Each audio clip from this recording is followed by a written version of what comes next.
शक्तीचा आशीर्वाद सगळ्यात मोठा आशीर्वाद असतो. देवेंद्र फडणवीस. महाराष्ट्राचे मुख्यमंत्री देवेंद्र फडणवीस यांनी घेतले ऐतिहासिक महाकाली माता मंदिराचे दर्शन. मुख्यमंत्री देवेंद्र फडणवीस यांनी महाकाली मंदिरात केली महाआरती. 500 वर्ष जुने असे महाकाली मंदिर. आमदार किशोर जोरगेवार यांनी महाकालीची मूर्ती भेट देत केले मुख्यमंत्र्यांचे स्वागत. निवडणुकीत दाखवलेल्या ऐक्याप्रमाणेच महाराष्ट्र हा एकसंघ राहावा असा विश्वास महाराष्ट्राचे मुख्यमंत्री देवेंद्र फडणवीस यांनी यावेळी व्यक्त केला. समाजातील शेवटच्या माणसाचा विकास व्हावा हाच उद्देश डोळ्यासमोर ठेवून कार्य करू असं मत यावेळी देवेंद्र फडणवीस यांनी व्यक्त केलं.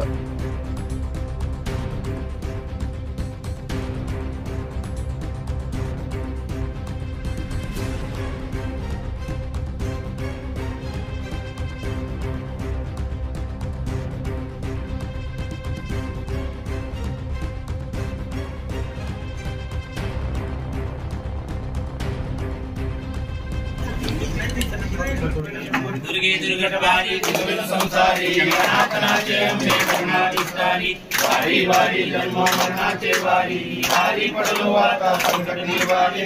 जय देवी जय महिषासुरमर्दिनी दुर्गेश्वर वंदे तारक संजीवनी. जय देवी जय देवी बोली पाहता तू जैसे नाही चारी श्रमले परंतु न बोलवे काही. सारी विवाद करता पडलो प्रवाही तू भक्ता लागे तू दासा लागे पावती लवलाई.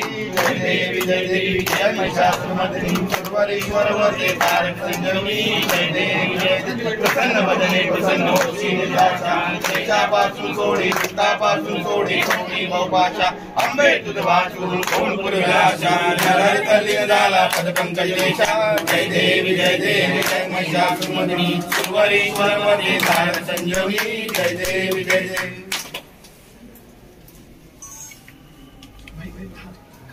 कर्पूरगौरं करुणावतारं संसारसारं भुजगेन्द्रहारं सदा वसन्तं हृदयारविन्दे भवं भवानी सहितं नमामि. मन्दारमाला कपालमाला श्रीशङ्कराय दिगम्बराय दिगम्बराय नमः शिवाय नमः शिवाय. कर्पूराञ्जलि समर्पयामि.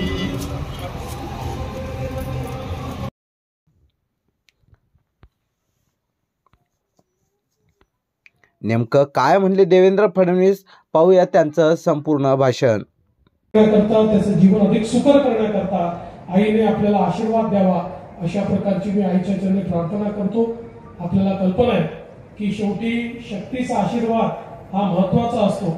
यावेळी तर लाडक्या बहिणीच्या रूपाने एक मोठी शक्ती आपल्या पाठीशी उभी होतीच आणि त्यासोबत आपले नेते माननीय नरेंद्र मोदीजी यांनी आपल्याला जो नारा दिला होता एक है तो सेफ आहे. मला असं वाटतं की हे जे एक संपूर्ण महाराष्ट्राचं एकीकरण आपण या निमित्ताने बघितलं. आईला माझी प्रार्थना आहे की अशाच प्रकारे महाराष्ट्र हा एकसंघ राहावा. सर्व समाज एकत्रित नांदावे आणि सर्व समाजाने एकत्रित नांदत असताना एकमेकाला सोबत घेऊन या ठिकाणी विकासाची वाटचाल करावी अशा प्रकारची आईच्या चरणी प्रार्थना करतो. पुन्हा एकदा आपण सगळ्यांनी जे स्वागत केलं सत्कार केला याबद्दल आपले अतिशय मनापासून आभार व्यक्त करतो.